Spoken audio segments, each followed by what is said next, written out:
เจ้าเบาถือแล้วแม่ยิ่งที่กำลังคิดล้มผู้เบาจินให้ฟันดีๆแล้วเพราะว่าที่ผ่านมาเขาเห็นหลายคู่เอาผัวจีนมันบ่มีความสู้เนาะฟังวิดีโอตัวนี้ให้จบน่าจะมีประโยชน์แม่เนาะคนจีนหลายคนที่มาเฮ็ดมาเฮ็ดไปอยู่ลาวอยู่ลาวหรือว่ามาอยู่ลาวเขาเจ้าจะบ่มีเงินบ่ได้รวยคือเขาคิดถ้าว่าเขาเจ้ารวยคือเขาคิดเขาเจ้าจะบ่เข้ามาอยู่ประเทศลาวเฮาเพราะว่าประเทศลาวเฮาเฮ็ดหยังบ่มันบ่สะดวกคือประเทศจีนเส้นทางก็ขี้ลายแล้วก็มีแต่อยู่ใส่ว่ามีแต่ขี้ฝุ่นส่วนหลายหั่นน่ะสิ่งที่เฮา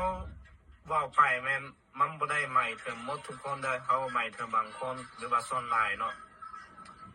คนจีนที่เข้ามาอยู่ประเทศลาวเฮาขนาดบางคนเขาเจ้ามาเฮ็ดธุรกิจบางคนเขาเจ้าก็มาหาเมียหั่นน่ะถ้าว่าเจ้าลงกับคนที่มาเฮ็ดธุรกิจแม่นหยังส่วนหลายเขาเจ้าจะอยู่จีนมันจะมีเมียมีลูกประมาณ99%มีเมียมีลูกอยู่จีนแน่นอนแล้วก็คนที่มาหาเมียสปอร์ตพวกนี้แม่นเขาเจ้าน่าจะแม่นยังบ่ทันมีเมียมีลูกแต่ว่ามันส่วนหลายมันจะเคยมีลูกหรือว่าเคยป้ากันนั่งสาวจีนเนาะเขาเจ้าเป็นอย่างมาหาเมียอยู่ประเทศเราเฮาย่อมว่าเขาเจ้าบ่มีเงินเขาเจ้าบ่มีเงินไปเอาสาวจีนเพราะว่าก่อนจะเอาสาวจีนมันจะได้ใช้เงินหลายเนาะสาวจีนมันสลาดมันคำขอของเขาแม่นต้องมีเรือมีดินแล้วก็เจ้าบ่ได้ติ้งเงินนำไผบ่ได้กู้เงินอยู่ธนาคารเขาเจ้าจึงเอาเจ้าแต่ว่าเจ้าแบบว่าได้กู้เงินหรือว่าได้ติ้งเงินเดี๋ยวนี้ขนาดเขาเจ้าจะบ่เอาเจ้าเลยเพราะว่าบ่มีคนใดหรอกสิมันรับบานั้นเจ้าได้แล้วฉะนั้นเขาเจ้าจึงเข้ามาอยู่ประเทศเราแล้วก็มาเอาสาวลาวเฮาเพราะว่าสาวลาวเฮาเขาเจ้าเชื่อง่ายบางคนเขาเจ้าผู้จัดการบ่ฮอดอาทิตย์เขาเจ้าก็เฮ็ดใบแต่งงานเลยพวกนี้แม่นส่วนใหญ่แม่นผ่านจากคนแนะนำเนาะ